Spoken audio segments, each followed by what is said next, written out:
Welcome to Toffee TV and Merry Christmas. Merry Christmas, Baz. Merry Christmas. All the best, mate. All the best to everyone out there. We have brought an old favourite back, the debate. I think that the tree. Oh, the tree. I mean, that's just Christmas, isn't it? It is. You expect that. An old favourite every year. There you go. There you go. Yeah. We brought the debate back. And listen, it's 2019. Getting very, very close to 2020. Well, I was going to say the apocalypse. Oh, but you know, 2020 as well. That was on the 12th. Yeah, so what we are discussing is the team of the decade. Our teams of the decade. Everton. Of course, Everton. Well, it's Everton. It's the debate. It's Everton. Okay. So we're going to be discussing our team of the decade. First of all, we don't know each other's team. Let's just make that very clear. We don't know each other's team, so it's going to be a surprise when the name comes out, if there are surprises to be had. We're pretty much playing 4-5-1 or 4-3-3, whichever way you want to look at it. Lining it up as a 4-3-3. Knowing Everton, it'll go to a 4-5-1. Well, no, if you wanted to get it back into shape. Yeah, got it. And then when we're attacking, we tend to 4-3-3. Into a 4-3-3. Exactly. Tactical. You know, that's what we're looking at. I mean, because that's Everton, isn't it, for you? Yeah. That's been like essentially the formation of the decade, hasn't it? It has, hasn't it? And it's grim, isn't it? It's great that Duncan's gone back in and just gone 4-4 fucking 2. Isn't it? Yeah. And it's great to see. But that's what we're going. But we're going back to 4-5-1. Well, we are, because that's at the end of the day, with the players we've got, the players suit the system, because that's what we've had for the last 10 years. So you've got to stick to what's being had. Okay. So let's start with the goalkeeper. So let's get our little card.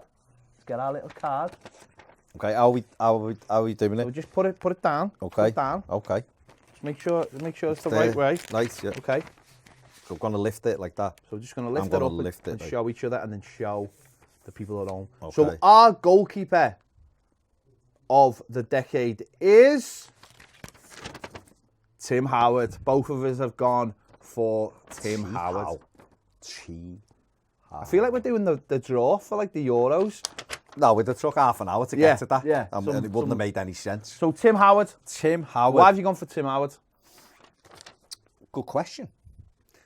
Because certainly in the first part of the decade, he was really good for Everton. Listen, overall, he was a brilliant goalkeeper for Everton. The last couple of years, he kept too long. He should have gone after the World Cup 2014. He should have. His stock was massively high. Yeah. Everton either should have utilised that opportunity properly or sold them on then or whatever, because he declined. Yeah. Even if he didn't go after 2014, 2015 end the season, he should have been gone, because we've seen a drop off the next season. But up until that point, and including the World Cup, he was a brilliant goalie for Everton. I agree. And I really like Jordan Pickford at do, but still making fundamental mistakes, I think, as our keeper. I think he's got a bigger ceiling than Howard. Is he on the bench? He's on the bench. I think he's got a bigger ceiling than Tim Howard. Yeah. But at the moment, Howard was steadier than what Pickford is now, I would say. I think Howard commanded his box better than what Pickford does. That's what I would say. Pickford's obviously better with his feet as well. But for me, I think, like you've just mentioned there, Tim Howard had a few more consistent years in this decade. Yeah, definitely. And you're right, 2014, we should have cashed in one way or the other, and we didn't, and that's our mistake. And listen, it's great that he's back as the ambassador. Yeah. As the loves Everton, absolutely loves the club. Yeah, he's you know, we're his club. And maybe if you'd asked me like a year ago, or maybe a year and a month ago, I would have said Pickford, maybe. But in the last year, I don't think he's kicked on like he should have kicked on. And I just think Tim deserves to be in the Everton team. I just think for me, it's a consistency thing. Yeah. I think, like you say, I think Pickford possibly ceiling is higher that he could reach than what Howard did. But for me, he's still not as consistent as I think he should be. And the other thing with Tim Howard as well is that he was playing in an Everton team that didn't have a lot of money either. So, do you know what I mean? He performed when we had a small squad. And in some games, it was mix and match. But he was a leader as well, wasn't he, Tim Howard? He was a leader. You know, he was a leader on and off the pitch, and I think that's why he stuck around longer than. And he was brilliant when under Martinez that first season, wasn't he? When we finished 5th that year, he was brilliant. Yeah, really was. So no, Howard, no complaints there. Right. right back. Get your right back card ready. Make sure it's the right one. I don't think there's going to be any surprises in here. So you got Sidderby as well. Right back. I mean, you told me to get it. We both had it the wrong way. Both had it the wrong way. Seamus Coleman. Good old Seamus. No issues there at all. I don't think. Seamus Coleman. I mean, you can see what I'm doing here. I like it. The floor. The team's going to be on the floor. I mean, we'll can't see know. it. They can't see, but we'll know. No, literally no. There couldn't have been anybody else. We had, no one. Tony Hibbert was in there at the start of the decade, and it was a good, dependable, defensive-minded fullback. Seamus broke into that side, didn't he, towards the end of Moyes' era, and has had it his own and has been absolutely phenomenal, really. He was the best right-back in the Premier League for a few years. Him and Baines. Invented that position. Yeah, him and Baines. I mean, he didn't invent right-back. I mean, no, you know what I mean? He basically showed the importance of having an attacking fullback, and other teams went on from there to hone it. 60 grand, what can you say about him? He's been here 11 years, absolutely great servant, great fella.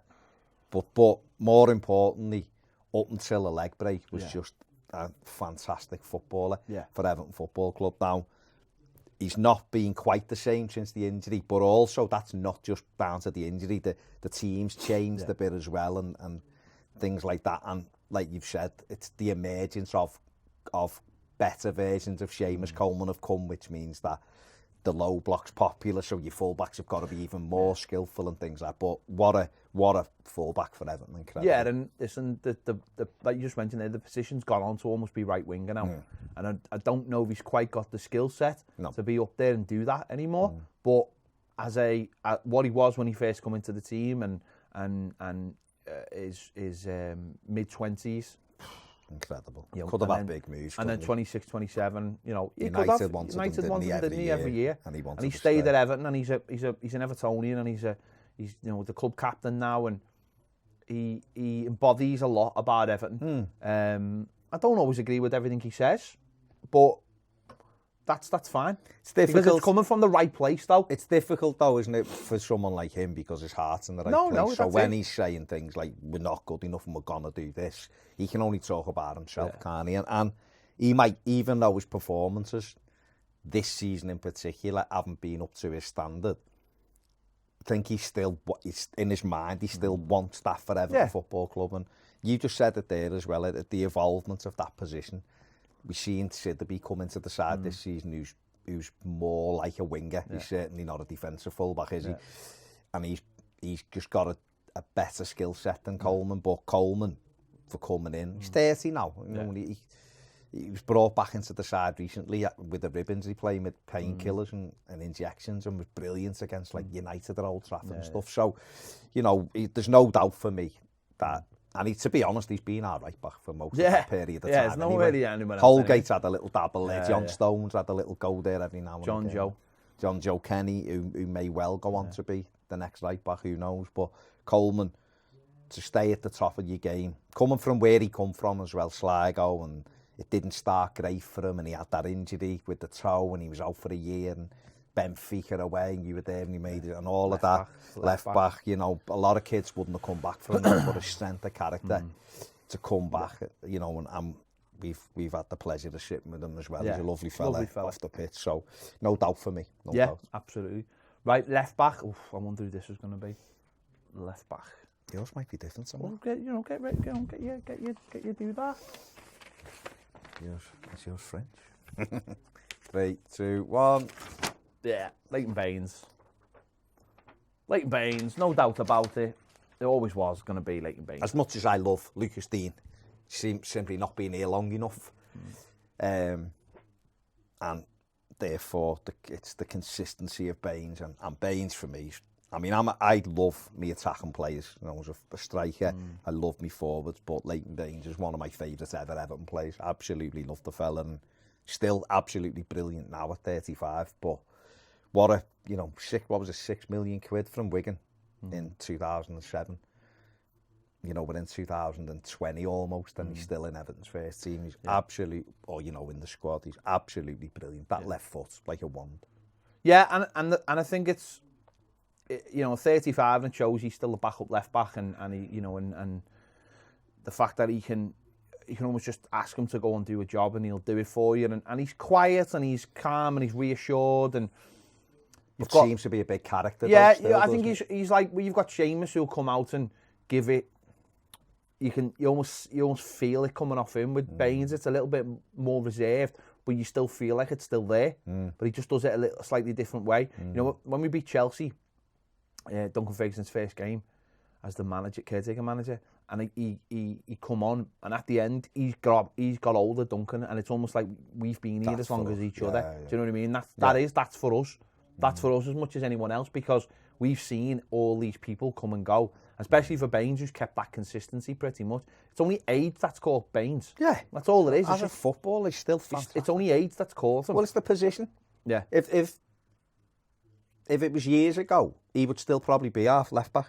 Whereas where fullbacks were just like, you'd get forward now and again, but he only has to worry about the halfway line to his own box. It's only because, like we talked about with Coleman, it's the up and down business and you've seen Luca Dean being able to do it. It's kind of caught up with him. But the other thing I want to say, just before you go on, when he hasn't played, the amount of times when you watch that tunnel camp thing at Everton or whatever, he's waiting when he's being subbed for Dean, and Dean comes off and he's... That's important. That's what I'm saying. That's what I was saying about, like, that quietness where with Seamus, he's the captain, you might see him more front and centre and saying things and leading the charge. Baines is a little bit... I think still does those things. There's a video recently where it was his birthday and Tom Davis is jumping all over him. He's saying, you know, get off me now, bed, and all that. Like he's nurturing Tom. Yeah, you know, they love him. Calvert-Lewin loves him. Exactly. There's like 14 years difference, or whatever it is. You know, 13, 14, 15 years difference. But there's still those same, you know, relationships, and you can tell he is that leader. And you know what? It's a great example for Tom as well, because Tom is different than your normal, like, 21-year-old Premier League footballer. But you see him round town with Baines and having coffee in the photography and that. So that's great. Don't be afraid to be yourself. To be yourself, yeah. To be yourself, and I think that's... do you want, just finally on Baines, do you think we did miss a trick, maybe not pushing him into midfield like it was suggested a few years ago? Just to get more out of him? Yeah, possibly. Like you just said, that position started to change. And as he got into his 30s, he couldn't keep up. But his football intelligence and his brain to maybe play as a sitting in centre midfield. We just seen Mason Holgate play at Old Trafford recently in a defensive midfield role from a centre back. You're telling me Baines couldn't do that? Baines could easily do that role. I don't know whether he could now. He probably still could. He come on at Old Trafford after 15, 20 minutes and was up and down. It wasn't all the way through the game, but he was up against a kid who was lightning, didn't have a kick. So Baines, for me, could probably, in an emergency, to be honest, ahead of that United game, I wondered whether Duncan had put, when I seen, you know, players are doubtful, I wonder if Baines will go in there, because for me, he could do that job. But you're right, maybe a couple of years ago when we needed someone with Garner or whatever, or when Garner wasn't in, rather than maybe when Schneiderlin's form was poor, could Baines have done that? I think he could, because he's a good enough footballer, good on the ball, good tackler.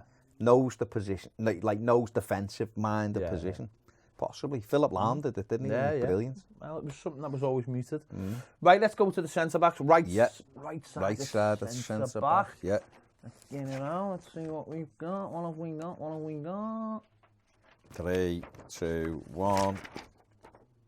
Jagielka. We've both gone for Jagielka, and we've both spelt it right as well. We have, yeah. Yeah, we both spelt it right. Phil Jagielka again. A player who, another magnificent servant, captain of Everton Football Club. Circumstances were slightly different, could still be at Everton Football Club. In fact, should really still be at Everton Football Club. And will probably be playing after time. Probably would have played at least 6, 7, 8 games, wouldn't he, this season? £4 million and £1. Yeah. Get him out of Sheffield United. Absolutely incredible. Love him. Still love him now. Brilliant centre-back. Turned Arsenal down 4 times, I think, while he was at Everton. When Arsenal were in the Champions League, he could have quite easily gone and done one. Certainly, there was, I think, in his early 30s, they come back for him. Wenger wanted him again, and he was like, nah, it's my club, I want to stay here. Incredible. Brilliant defender. very quick. Deceptively quick. Yeah, where people wouldn't think what he was, wasn't he? Yeah. Give everything. Okay, he wasn't the greatest captain in terms of being in people's faces and that, but just led by his example, and he was absolutely brilliant for us. And what you'd give now to have him at 23, 24 in this. Imagine him and like say Yerry Mina now, I think would be a great partnership. Obviously scored the odd goal as well, scored the goal at Anfield. I mean you don't need any more than that, do you?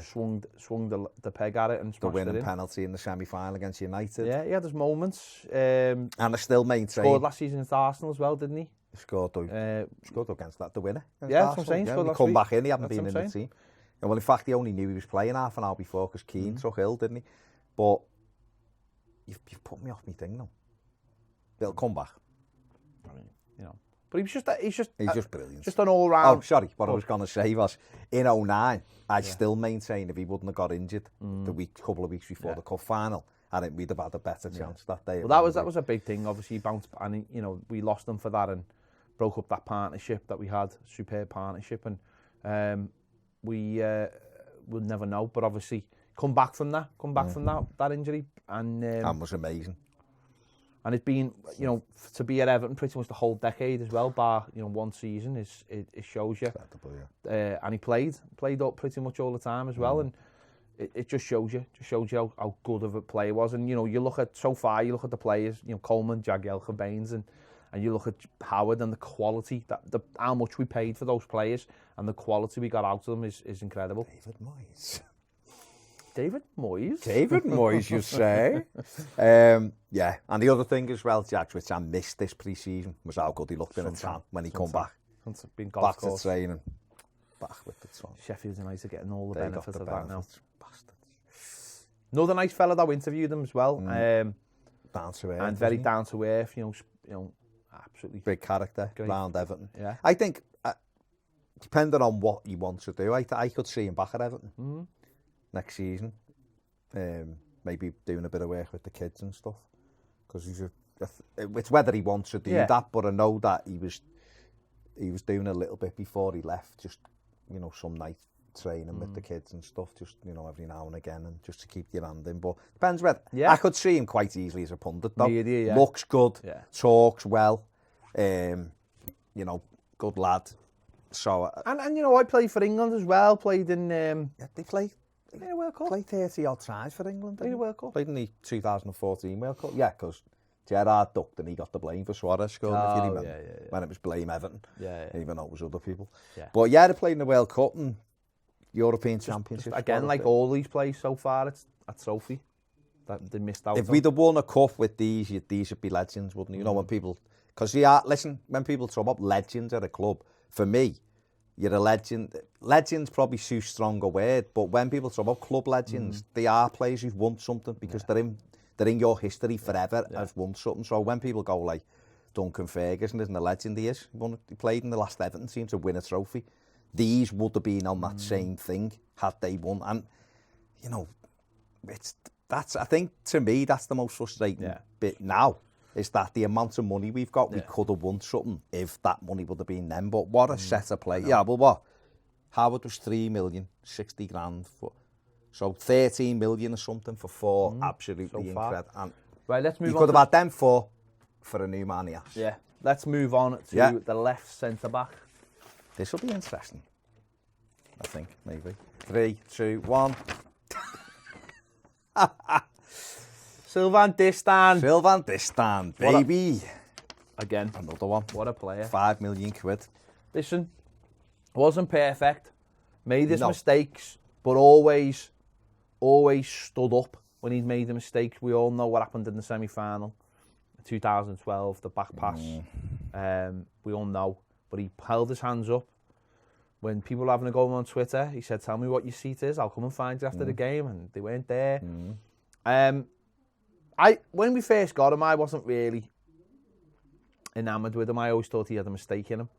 And then he just gradually got better. And don't forget, this is a player that we got when he was like, 28, 29? You know, with Lescott going. But a very, very smart piece of business. Pacey. Big unit. Strong. Well-disciplined. Just committed. Dressing room loved him. Good defender. okay, wasn't great in distribution, and that's what maybe seen him out the team when Martinez decided he wanted to change things up and have ball playing centre backs, which Everton don't want ball playing centre backs. Let's be honest, the fans don't want ball play, and he took the brunt of it because, and you know what, this stand goes a long way for the fall of Martinez. Does because when he took him out the team and replaced him essentially with John Stones, and he was just sitting around doing nothing, and obviously he was a clear leader in the dressing room. People liked him. I think a lot of players took his side over it and didn't like the treatment of it. And when West Ham came in for him and he had a chance to move, and Martinez blocked it and then left him in the stands for the rest of the season, I think, again, fans and players were dismayed by that. And so all those little things that I think made people question Martinez. And so this Stan was the man. He was the man behind the scenes. Swansea won it when we got beat 3-0 at Swansea. And in the League Cup. He had to go at Martinez after the game because they had to go at him. Yeah. And he was like, we're losing because you want us to do this thing that we weren't doing last season. And he got dropped and that was it. Didn't put him back in. And the players lost respect for him. Remember, I think Samuel Eto'o was there at the time and he couldn't believe how this Stan being treated. And you're right, it broke the dressing room. And put doubts in players' minds. Then once you start doubting a manager, that's where it's dead easy then to let him take the brunt. You stop performing because you're not believing what he's saying. And you're right, you could pin Martinez's downfall to that night after Swansea in the League Cup, which was berserk because it was a weird week because we battered Wolfsburg 4-1 on the Thursday. We played Palace at home on the Sunday and he made 6 changes or something. And we lost at home to Palace. And then we went to Swansea and he made a few more changes and we got beat 3-0. Yeah. And then we had Liverpool on the Saturday. Instead of playing your strongest team against Palace and then resting them all for Swansea, he'd mixed it up and we'd lost both games. And I think that's what this time was... the few the players took it umbrage with and this Stan was off the team. But he was a brilliant servant. And the other thing is people will go, what, this Stan? I guess. But no one who's come in has been... Who are the alternatives? Michael Keane. No. Well, the one now... John Stones is the only one I'd say that people might say, right. And John Stones, listen, John Stones had some great performances for Everton. But, again, I think Martinez ruined him by telling him that he could do all those stupid things. Yeah, he could do Cruyff turns and all that. And when John Stones was a defender, oh God, with headbands on and running through brick walls, he was incredible. He had the potential to be anything he wanted, and the other side should have come after because he was a good footballer. But Martinez put him on a path to be in destruction, to be in this ball playing centre back, and he never learnt his full defensive thing. So when he's gone to City, he's never turned out the way he was because he's still got the mistakes in him because there was no stakes with Martinez. He never. I always felt like with John Stones after the first season because he got in halfway through the first season. Played at Stoke with Alcatraz, didn't he? He had a couple of games, he was back out and then he got back in. And when we won up 3-0 at Newcastle and he was throwing himself in every and he was brilliant. And it was like, who do we play here? Because we've got a real genuine kid. And then halfway, he started the next season. He was in the team, Jack was in and out and stuff like that. And he was brilliant. But then, after that, it felt like a vanity project for Martinez then. For this, it was almost like we were just training him for Man City. It ended up being Man City. It could have been Chelsea. Do what you want, doesn't matter. And all of that. And you're like, no, it does. We're a football club that are trying to get better. United wouldn't put up with it, or Liverpool or Chelsea or whoever. And so that, for me, I started to disconnect with Stones then anyway, because also there was no responsibility. It was like, what? He'd do a Cruyff, give a penalty away against Swansea, we lost at home. Do a Cruyff in the box, tell the crowd to calm down. You're like, the fuck are you on about? Calm down, you. Costing us goals. Diving in the last minute against Stoke at home, giving a penalty away, we lose. Things like that. There was lots of mistakes and the manager allowed them to get away with it. And you're right, it stunted his development. I used to tell people, he's going to be England's best defender for 10 years. He's amazing. And then it started to drop off, and then I was thinking, hang on, is he? Because I've seen a change in him, and it wasn't a change for the better. No. It was that classic thing of, I'm too good for this now. And he's gone to City. Now, I think of Man City's defence, John Stones isn't in it. I just think he's sub. He can get in there too. He's not better than Laporte. You know, Fernandinho's a better defender than him, and he's a centre mid. You know, and things like that. Because he stopped being the thing that they need him to be, which is a defender who's really good with the ball. Where he's turned into someone who's really good with the ball and can defend a little bit. Look at, like, Van Dijk, say, for argument's sake, he's like a ball-playing centre-back. He can defend, can't he? He's got his moments as well where people run behind him, but in general, he's a brilliant defender who's really good on the ball. But he hasn't sacrificed the defending for the other side of it, and that's what John Stones seems to have done. Yeah. And John Stones... Listen, he wanted to go. He put a transfer request in. Martin said no. He stayed for the extra year, and then. And to be fair to him, for the extra year, he tried to, he done all right, didn't he? But he was then your manager dictates what you can do. If you've got a manager, do you think he'd do it under Duncan? No, he wouldn't be doing it. You'd be getting told to defend first, wouldn't you? Well, yeah, I think almost with any manager of worth the salt, you'd almost feel like they'd be saying to people, listen. Do what you're supposed to do, and the other stuff will come. Comes, yeah. You know, a big move will come for you, but he didn't, man. Let's just let him drift, and that's the worst thing he could have done. And number one, he lost that. I think in his first year, he had that affinity with the crowd, where the headband was just such a. That night was such a. It was you felt so excited about what was coming. It was a big statement that night when we went up there and beat them 3-0. And we were winning games that Everton wouldn't normally win. I remember we won at Sunderland with Delafeu with and that was an own goal, but it was like it was coming, and we won. And I think John Stones has only got himself to. I think Martinez. I'll be honest. I think Martinez stunted Barkley. I think he stunted Delafeu, and I think he stunted Stones. The only one he didn't really stunt was probably Romelu Lukaku. Do you know what's interesting about that? What you've just said is they're like three players that I think he thought the absolute world of. Yeah. And that was the problem. Yeah. He didn't know how to handle him. He didn't know. He didn't know how to. I think he couldn't give them any kind of tough love. No, and I think all three of them didn't go where they should have gone, because I think all three of them were huge talent. So you know when people are saying, "Oh, you can't do that to 19-year-olds," maybe you can. They've got to have. We said this on the video. They've got to have standards that they have to reach. But there you go. So Howard, Coleman, Jagielka, Distan and Baines in both of our sides so far. We're going to move into midfield now. Yeah. So this is basically like your holding midfielder, I would say. Okay. Well, whatever. Yeah, all right. I mean, you know. Okay. You know, that's what we're going. Right. So 1, 2, 3. Yours upside down. Barry. It's me. It's Barry. It's not Gareth Barry, it's me. Barry, I want me in there. Gareth Barry. Gareth Barry. Again, come to Everton from Manchester City on a year's loan. People were fuming. People were like, what are we doing? Who are we signing? I mean, you know, Baz, just don't worry about the camera or anything, you know. No. Doing it for us. I don't think anyone can see that. Well, that's all right. We can. Yeah. Come into the side next to James McCarthy, who obviously we we got on the same day. And it was just fantastic.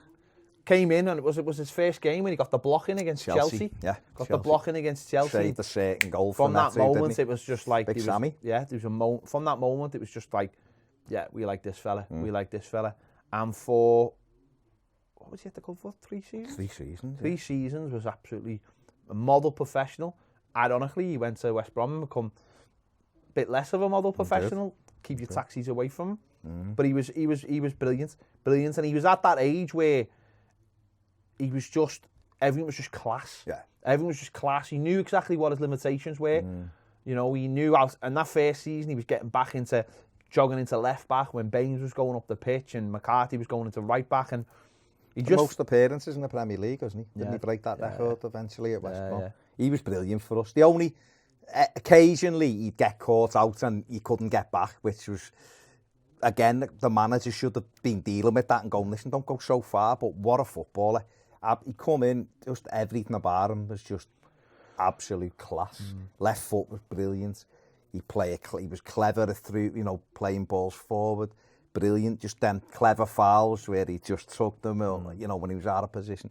He was just brilliant, with joy to watch, to be fair. And we got him, and you could sort of see why Rafa Benitez wanted him to go to Liverpool. All of those, I know, for Xabi Alonso. Whether you can argue about Xabi Alonso or not, but what Benitez wanted him to do, it probably would have worked at Liverpool. It's because he'd gone to City and was brilliant for City, and then he come to us and he was absolutely brilliant. But free transfer, what a footballer. And I remember he come to Goodison with West Brom, and he was the best player on the pitch after we'd said he was, you know, he was done. But fantastic footballer. Well, even for a year, people were questioning why we'd let him go. I think, listen, he was 38 when he went, and as a centre midfield player, it's difficult, isn't it? He's still playing though, isn't he? Oh, he is still playing. Well, yeah, only because we've just allowed him to play. But and because he's dead clever, he's never had loads of pace. And I suppose if he just sits, I wonder who could use just a midfielder who sits now. If he just sat in front of your back two, he'd still be a brilliant footballer because he knew the game. He was brilliant, wasn't he? For us, he never put a foot wrong. Is there anyone else that comes close? Phil Neville? Neville was a good servant for Everton. He'd done well.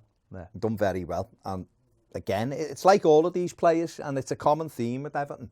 Every single one of those players so far, the legs caught up with them. Not one of them went before they should have gone. Not one of them, of those players who we're putting in our team of the decade, went without us going, oh, we could have loved him to stay for a few more years, or we sold him at the right time. Every one of them, including the goalkeeper, were done at the end of their Everton career. So Phil Neville was another one. Really good, but the Wigan game when he played centre mid showed at that season, it just caught up with him from nowhere. Must run in the family, because Gary Neville said the same thing. He was playing and he just knew. He knew the leg. Phil didn't know, though. Phil didn't know. Phil still thought he could. Still. Although he retired at the end of us, didn't he? Yeah. He just stopped playing, didn't he? So he didn't go anywhere else. So, no, James McCarthy, who could probably sit in there, was brilliant for 18 months. Again, another player Martinez ruined. Another player There's Martinez a very common theme. The players who didn't get in the team were ruined by Martinez. Weird. So, Gareth Barry, for me, without a shadow of a doubt. Right. I mean, Schneidlin, you could argue, but no, you couldn't. Of course you couldn't. couldn't. Let's move on to. I don't know what. Well, I've got three midfield players. Well, I've got three midfield. There we go. So three. This is just like a general midfield. I 3, suppose. 2, 1. Oof. I've gone for Fellaini. See, for me, he played 3 years into the decade, whereas, fair, mate, listen, that's fair enough. I've gone Ghana, by the way. So, do you know what? Do you know, if I'm honest, I didn't even think of Ghana, honestly. No, well, I'll be honest with you, I didn't even think of Fellaini. Fellaini was, I thought of Cahill and then I thought he went in 2011. No, listen, I just thought that Fellaini had such a big influence on the team and how we played that I want to put Ghana in my team now. But no, I'm just going to stick to my 11 because but the fact that I didn't even think of Ghana makes obviously that well, in your opinion, he was more influential, so that's fair enough. I sort of want Ghana in my team now. You see, I think Fellaini for me was more influential for our team. No, he wasn't. He was very influential. I thought Fellaini was brilliant. No, and he was brilliant. I thought that, listen, brilliant. Martinez got rid of him because he didn't want that style of play. That's great, that's no problem. Well, he wanted to go though, didn't he? But Fellaini was a player who stayed, 5 years he stayed, didn't he? Yeah. 5 years. 6, wasn't it? Hang on. 20, 6. So he stayed for like, no, you're right. 5. 30. Martinez sold him, after 3 games into that season. Man United took him, Moyes took him. It was the right move for everyone, I think. He ruined Jelovic's career because Moyes just kept on playing the ball to him. But he was so influential. And it was the way he transitioned into that number 10 role, almost Cahill's role. And he just becomes such I think we forget how important he was to the side and the physical presence he gave us. And he wasn't the player we sort of bought. We thought we'd bought this midfielder, this holding midfielder, boxing midfield. And he wasn't that. He wasn't that. When he came to the Premier, he didn't have the legs for it. No. Moyes quickly realised that and put him either as a forward or a second striker or, whatever in the Cahill role. And it just worked. It worked. And even though we only played the first 3 years, the thing about it is that we've had such a turnover for players in this that you'd be hard-pressed to find anyone who played more than 3 years for us in the decade, including Ghana, you know, who only played, what did he play, 3 years for us? 3 seasons. So it's really hard to find anyone who's played more than 3 years. So I just think he was such a massive influence, the way we played, that I just thought he should. I can't argue if you're putting him in, because he's a brilliant player for Everton. He was instrumental, and especially when Cahill went, he became even more important. Yeah. You know, one of his best performances I ever saw in the Everton shirts, he was centre mid against Man City. He was outstanding, and for a couple of years before Cahill, while Cahill was still there, he was a brilliant midfield player, absolutely brilliant. Don't forget, them two became the 2 strikers when we lost our forwards and got us to the FA Cup final almost, you know, when the yak was out. Fellaini was brilliant, absolutely fantastic footballer for Everton, you know, was marvellous. I went for Ghana because £7 million, we got him. Didn't know what we were getting, if I'm honest. I'd seen us play Villa twice and didn't remember him from the game. He come in and was just unbelievable, absolutely unbelievable. Now, okay, we can talk about what he couldn't do, but we've seen this season the importance that when he's not there. I think Schneiderlin hampered him in the first season, because the first 5 months, till he went to the African Nations, he was incredible. He was just man of the match every week. He was amazing, and then he dropped off because Schneiderlin was in his way. But then we realised how to use him, and he was brilliant, absolutely brilliant for us. And particularly, you know, when he didn't get his move to PSG, my admiration for him went up again, because he didn't sulk. He just got his head down and drove us through games. And the last 3-4 months of last season, he was amazing. What's interesting is, you know, you just mentioned that both players. So these are the first players, and it's funny that we've picked one each. These are the first players who got a big move. Yeah. Garner so far is working. He's been brilliant for Paris Saint-Germain, and I think everyone else is seeing how good a player he is. Fellaini, it didn't really work simply because Moyes bought him, and he was almost like part of the thing of Moyes. But then Mourinho come in, and Mourinho loved him. Mourinho loved him. Van Gaal quite liked him. He was in and out under Van Gaal, but he was used. He was always that go-to player, but he was never that first choice player. No. He'd have been, to be honest, he'd have been better staying there. Garner he would. But Marnus didn't want him. No. Garner was brilliant, and he was. You're absolutely right, and like you said there, I remember we played Huddersfield away, and I just thought he was going. I thought, that's the night he's going. He didn't play. I thought he's gone. He's gone. They didn't sell him, rightly so, and what he become was actually what I'd always thought we could become, was more of a player, more of a box-to-box player, and he did become that. Well, he was a number 10 when he started at Lille. And then he just moved back. And with Andre Gomez next to him, he had a bit of silk and a bit of steel, and he could, and he, you know, it was the way he could get about the pitch, and that's why I've put him in with Gareth Barry, because you've got someone who will defend, and we saw that transition Cardiff away, when he's Meg's thingy and he's the ball. And you know, you've just mentioned it there. It's how much we've missed him this season. It's showing you how big a player he was. So. But I think it's weird. I didn't even think of him, and that's weird. It's weird on its own. I was trying to think of players, going back and think of players, but certainly he'd be. He's in the conversation. He'd be in the conversation. Definitely be in the conversation. It's interesting that's the first one. Like you say, both of them got a big move, and it's the first one we've disagreed on. Yeah. So to speak, but I'm not even disagreeing. No, well, I'm not really disagreeing with you. Fellaini, I'm just saying it's the first one we've had. If there's no way I can go, no, he wouldn't be in my team. He wouldn't be. There's no way. Well, I could say in fact,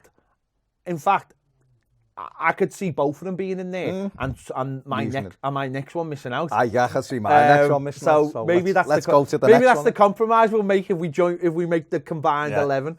So let's move on to the next one. Okay, 3, 2, 1. Ross, you're not playing. We've been yet. Fellaini's in. We're putting Garner and Fellaini in. No, listen. Ross Barkley, for all his faults and all his taxi adventures, could have been anything he wanted, and this is funny because he's another one who left the club.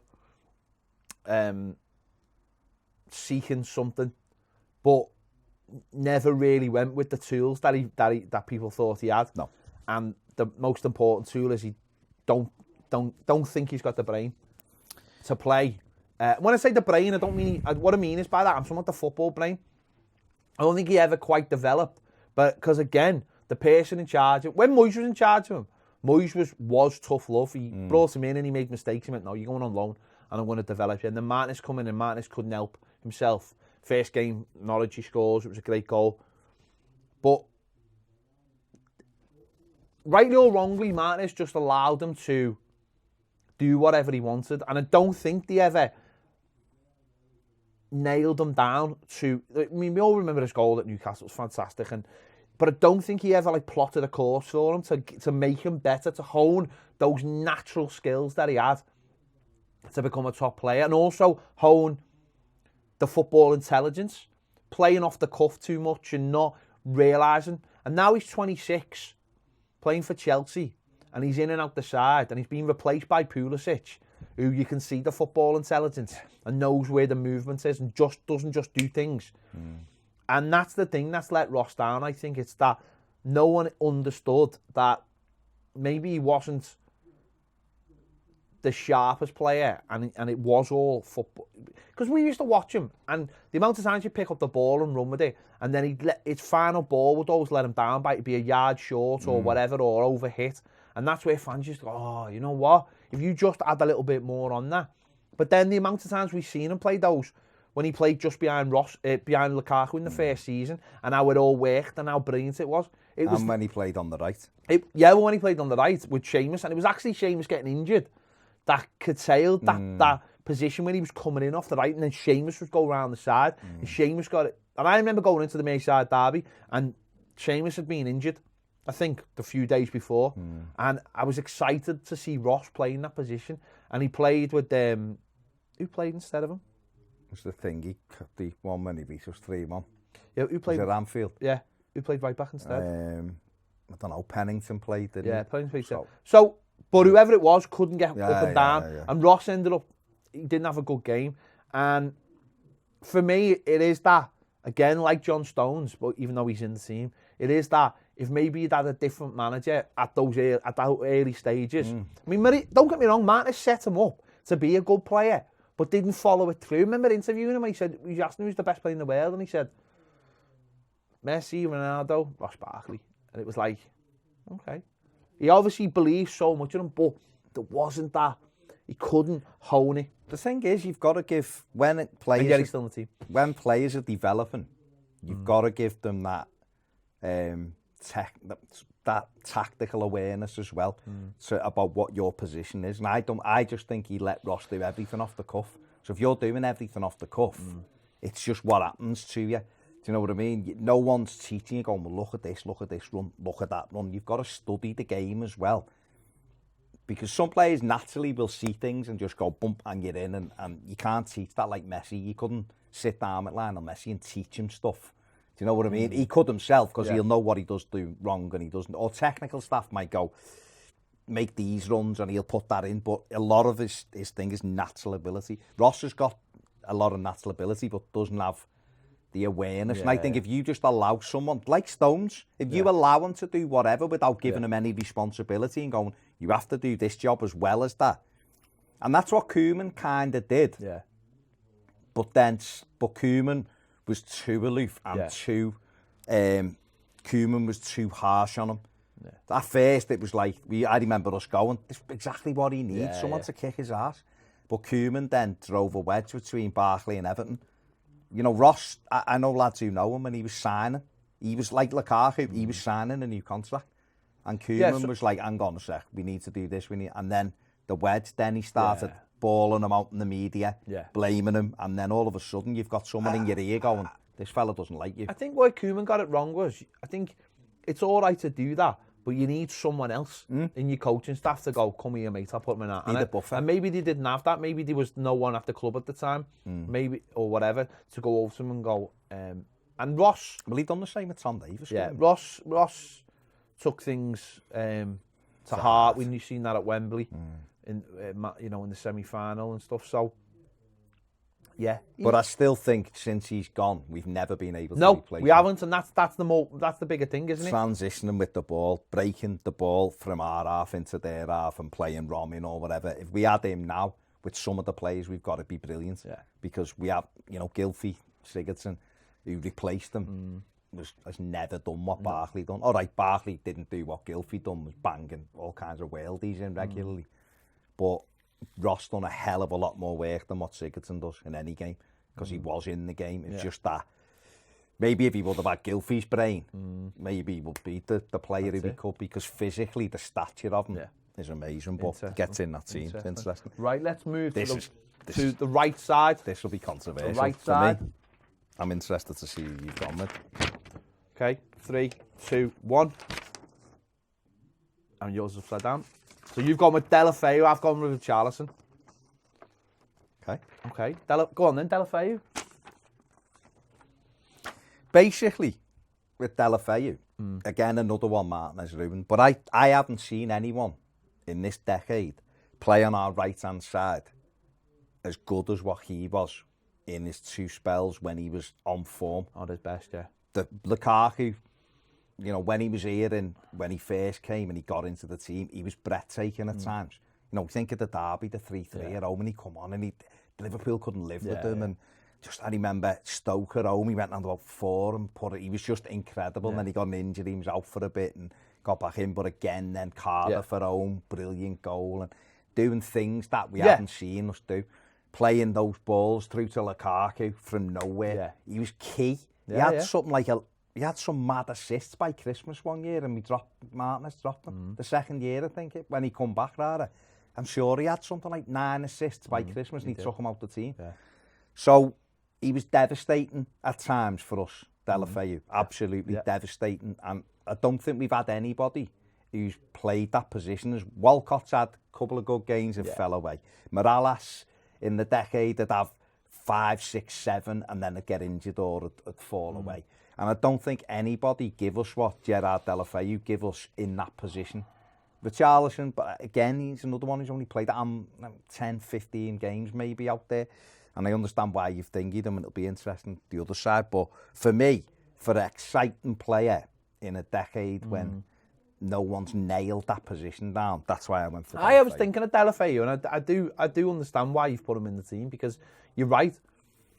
He had spells where he was just absolutely brilliant, and he can do things that other players can't do. And you still see that at Watford, some of the things he does. The Liverpool won him. But the problem is he's got no consistency. No. And towards the end, fitness. At the end, it was exactly the same. Koeman was just like, you can't run. But again, Koeman messed him up. No, I know, but at the end it was like, you can't run. You're no good to me if you can't run. I can't play you if you're blowing out your arse after 20 minutes. So, but I think Watford have done well with him because they just played him up front. Yeah, I think he's changed. His 13 goals. I think his position. Listen, I think he was at Everton too soon. I think when he started with Koeman, he played that first game and he was up front. He was brilliant that first game against Spurs, and it really he should have made it 2-0 and we should have won the game. The week after we played Watford, he started, West Brom. West Brom. Physically didn't have the attributes because they were like big rocks at the back. He brought Rom on and moved them out wide, and you know, history's different. Maybe that experience of being at Everton made him better, and maybe his next move, whether it is someone like a top club who'll use him as a squad player and he'll grow into that. I could see that. I could definitely see that. I could see him going to them. I could see him going to an Arsenal or a Liverpool or somewhere like that where they understand that he's brilliant, but he's not always brilliant, and he has to come out the side. Don't forget, Barca B was a striker. 20 odd goals this season, and we brought him, put him on the wing, and played him as a right winger. And well, listen, what you've just said, there's a team out there at the moment who could use him because he if he went into like a front three and all the other cogs were working, he'd just come in and be that cog as well. I hope he doesn't. No, I'm only mentioning it because they're after him. Tremendous talent, really. I can't really, you know. It's mad though, isn't it? I mean, that just shows you. I was trying to think of players and he sprung to my mind, and the only other player I could think of was Leon Osman. Aaron Lennon. No. No, but I'm saying they've all had spells, haven't they? And but no one's been able to nail it down. That's what I'm saying. It's weird. And that just shows you, Morales again. There's been a dearth of quality, and that's why I've gone for Richarlison, because I just think that for me, even though this is only his second season, the goals he scored, the influence he has on the team, his work rate. You know, his work rate is huge, and I think I look at the inside decade and I think who's been consistent, and I think nobody, but I think Richarlison's been consistent. I think he was consistent all last season. I think he's been consistent so far this season, and I wasn't like trying to find a position for him. I just thought when I looked at it, I thought, yeah, he played right hand side and he'll do a good job. Play anywhere because he's brilliant. And I think I wasn't looking at it going, well, he's only been here a season and a half. I was looking at it going, he's done really well for us. Bernard and going, I love him, and I think technically he's brilliant, and no, but again, he'd be one that people are going, no, but I think he's a fantastic player. But Richarlison's incredible. And again, Delafeu, what? A season on loan, then a season and a half permanent, then I went back. But I mean, at the end of the day, whatever anyone says, Barca took him back. Barca wanted him back. Barca took him back, played him a few games, and then Watford come in. We things had changed with us, and Watford bought him. So it wasn't even like it wasn't like we got. I know Koeman let him go to AC Milan on loan, and he really enjoyed that. But Barca took him back, and he ended up selling him. And when they ended up selling him, we went in the market for him. So, again, it's not someone we just we sold or moved on. We ended up losing him to Barcelona essentially. So it's not terrible, is it? No. So there you have it. That's the right hand side of midfield. Let's get into the left hand side of midfield. 1, 2, 3. Which so I've gone for Pina. You know my feelings on Steven Pienaar. So because I just think even though he didn't play loads, I just look at what he wants, who we've had that left midfield, and the contribution of those players, and just think, for me, there's still not been anyone better. His second spell, he was still coming up with the goods. He was still scoring goals, and in the end, it was injuries that curtailed them. For me, he didn't play enough, and I love him. No. I think 07 to 10, yeah, he was by far our best player, by far, and even into 11, really. But then 12, he went to Spurs, and then he come back, and he was still brilliant when he come back, but it just wasn't the same. Well, if I'm going to put Richarlison, I can put Pienaar in. Mate, he's brilliant, of course you can. I've put Richarlison in for everything you've just said. Comes up with the goods, works his socks off, scores goals, can play anywhere across that front three. Yeah. And has been brilliant, absolutely brilliant for us. But I think Steven Pienaar's one of my favourite Everton players. If it had been 0 to 10, he'd have been one of my first names without shadow of a doubt. And I did think about him. I was thinking he'd come back and he scored the winner against Chelsea, or the first goal against Chelsea. And I remember him scored against Spurs the other. I remember him coming on at Wigan in his first game back, and it was made up, the black kit. I loved him, still love him, but I've gone for Richarlison. Well, that's fine, because I went for Richarlison, so it's just on the other side. There you go.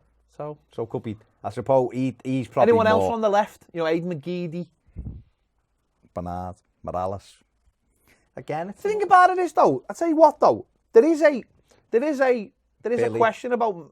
I mean, Billy scored some of the best goals of the decade. Let's be honest. I mean, we could do goal of the decade. I mean, that's maybe something we should do. There is an argument for Morales actually being in the team, simply because when he was on it, he was on it, and he played enough of the. He played. Well, he really played. He come in 2012, so he was like 12, 13. He played. And then Martinez team, he was in and out, but he did contribute. And then after that, the played as a number 10 under Martinez at times. Away at Wolfsburg was absolutely brilliant behind Lukaku. I think he was. You can see there's players you can just immediately dismiss, and people go, "That's Morales," but you stop and think about it. No, even under Koeman, he had his moments. Man City at home when he was number 10 behind Lukaku, we beat them 4-0, he was amazing. He had his moments, come up with the goods with free kicks at times. Obviously the penalty thing in 15 kind of ruined He ruined his own. And he ruined his own thing by going on about Champions League clubs. Instead of just getting on with it, and if they come in, then move. He was giving it the old Belgian waffle disease. Well, yeah, exactly what it is. But he is a good player. I mean, listen, people would probably say, well, I'd have Morales over Delafeu, and I'd understand that, and people would go, I'd have Pienaar over Delafeu, and I understand, I love Pienaar, and he is one. He's a bit like the Garner Fellaini thing. I'm looking at him and going, You know, you could easily swap them for me. It wouldn't matter. But I went with Richie on the left because he's played predominantly on the left for us. Okay. So let's do our last one. I mean, centre forward. Can't be any argument over this, Lukaku. can there? Lukaku. Lukaku is my player of the decade. Okay. He's my player of the decade for Everton. Okay. I just think, obviously he's our Premier Coleman's League. man. Okay, Coleman's up. He's our highest goal scorer in the Premier League. Just consistent all the time. Come in, first game, West Ham, bang, scored. Real true. No one scored the winner every week. Yeah. Bang, bang, bang, goals all the time. Great header, that. It was a great header. got hurt, and then that header. Hurt himself as well. Scored goals against a lot of the big clubs. I remember, like you just mentioned, that 3-3 when we drew with Liverpool. How that header he scored, and he was just, listen, some people scored two, didn't he? Because he hit the free kick, didn't he, for his second goal. Mingley saved it, and then he come back and he side-footed. Some people say bit of a flat track bully, but scored goals against big clubs, scored goals in some big games, let himself down, of course. He didn't score enough. He never scored at Anfield. Yeah, let himself down in the semi-final. But, you know, listen, when you look where he is now, obviously going to Man United, score goals, but it just didn't work. He's at Inter Milan now. Belgium, he just scores for fun all the time. He's just gone on to be a top player. Has he gone on to be as good as I thought he was could have been? Maybe not. Maybe not. But for me, just that level of consistency, score, you know, week in, week out, hit the target, score, you know. I remember when we sold him, and it was like the stupid stat of like, you could take all his goals out and he would still get 7. It was like, but that was a factual stat. It was, but it's nonsense. But it's nonsense. Yeah, because you won't get into them positions because you don't, without him. You don't beat Man City 4-0 unless he scores the first goal. You know, the amount of times he scored the first goal or the second goal to see the game or whatever it was. And yeah, for me, he's probably, when you look at the team as a whole, he's probably maybe the only world-class player. Yeah, of course he is. Even though that team's a good team. Yeah. He is. You know, Richarlison may get there. Yeah. Don't know. But Lukaku is a world-class player. Garner maybe if he'd been at Paris Saint-Germain a few more years, maybe. But out of that team, he's, for me... Lukaku, he's done it he scored in the World Cup. So he scored in the Champions League, scored in the Premier League, so scored in the Belgian League when he was 16. So he's a top player, absolutely top player. He's a fantastic goal scorer for Everton. Yeah, I have my issues with him for his mouth. I never loved him, but what a centre forward, goals. If you put him in this team now, Everton are in the top 3 for me with the quality of play they've got on that side. Imagine having him and Richarlison off him and people at Bernard. You know, it'd be fantastic, but... The problem with him was, and it's not his problem, is that certainly with Koeman, he never developed the team, and because he had the goal scorer. So he become a lazy coach, because it was like, well, we're going to do this, we're going to press. It was like, no, we've just got Lukaku, just score goals, and everyone else just do what you need to do to get the ball to Lukaku. And under Martinez, it was certainly in that first season, it was working. He had formulas, you know, playing him off the right and playing Naismith as the false number 9 and all that. He was devastating. And then things changed. It's weird how managers can lose their way, isn't it? Yeah. When you think back, like some of the stuff Martinez did in the first season, it's incredible how you can lose your way. Koeman had a way of playing with knowing what he was getting. I think what it is comes down to, it's having especially I think with Martinez, it's having a formula. But it's not your formula. So therefore, it's like the ego takes over. I can make this better. I don't want to finish 5th. I want to finish top 4. So I'm going to make it better. And it's the ego that takes over. And for Martinez, he probably thought, I'll bring John Stones in. We'll start moving the ball quicker through midfield or whatever. I want to play it. I mean, we know that because he said about the set pieces and all that. It's weird though, isn't it?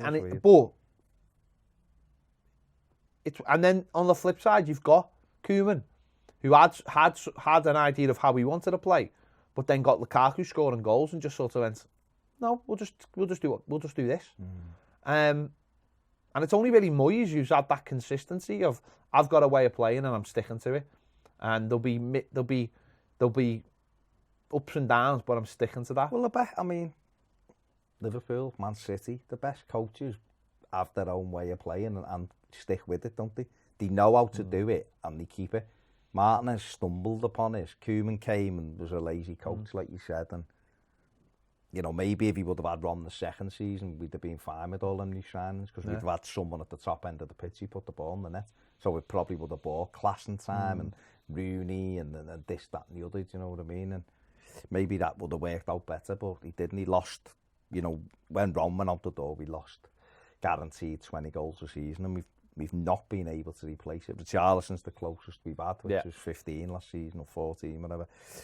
You know, he's doing well this season, so hopefully he can take that mantle. And they are hard to come by. And then, I mean, the other thing I would say about Rom is he's a player that other teams genuinely fear as well. And we haven't had any of them, really had any of them. So, and we sold them for, you know, a package of 100 million, didn't we? The way it was packaged out, we got 90 million for him or whatever, 10 for Rooney. So, you know, he's a. So if we can't argue. Lukaku, absolutely. So if we if we combine the team, then our teams. So we're going to go Howard, Coleman, Jagielka, Distan, Baines, Barry. So it's. I don't mind getting rid of Barkley for Garner. So you'd want Barkley out, Garner in, take Ross out. Fellaini. And Fellaini. Like that. Yeah. Richarlison. So it's whether it's Deulofeu or Pina. Yeah. I'm going to bow to. I'm not budging. I'm going to bow to Pina's consistency. No, I'm going to bow to Pina's consistency. Even though I think that Deulofeu was a more explosive player than Steven Pienaar. And probably if someone done the math, they probably played similar amount of games in the decade. He's probably, well, he was, and I love him, more consistent. So I'm happy to put them on the bench. Okay. All right. So combined team: Howard, Coleman, Jagielka, Distan, Baines, Barry, Garner, Fellaini, Richarlison, Pienaar, Lukaku. I think that's a good side. Yeah, I think that would get sixth. No, that'd be all right. That'd be top four. That'd be all right. That'd be in the race for the top four this season, without a shadow of a doubt. So, because what you'd have is you've got someone who's dead intelligent sitting in front of the back. You've got legs that can get around the pitch. You've got aggression and someone who you can knock the ball to and he'll kill. You've got pace and power. You've got craft and ability, and you've got someone who just puts the ball in the net. In fact, that's winning the league. Yeah, of course it is. That's as good as their side. Cool. Win Champions League, that is. Win the league, then win the Champions League. And then who's the manager? Moyes. Have to be, over the decade. Yeah. The decade. The decade. Over the decade. Not Ancelotti. He's got a lot of players there. That'll be Moyes, Duncan. wouldn't it? Oh, Duncan. Give it to Duncan. I would give it to Duncan. Duncan. Give it to Duncan till the end of the season. Give it to Duncan. There you go. That's our. I mean, they're both our 11s and then our combined 11 of the decade. Let us know your thoughts in the comments. You agree? Do you disagree? Give us your... Listen, I don't expect everyone, and I'm not even going to argue with anyone because... Everyone sees it different. Everyone sees football different and everyone has their favourites and everyone will fit the teams together or whatever. But they're our individual and that's our team of the decade. Do you know what else that team had? What? Every one of them was a hard worker as well as...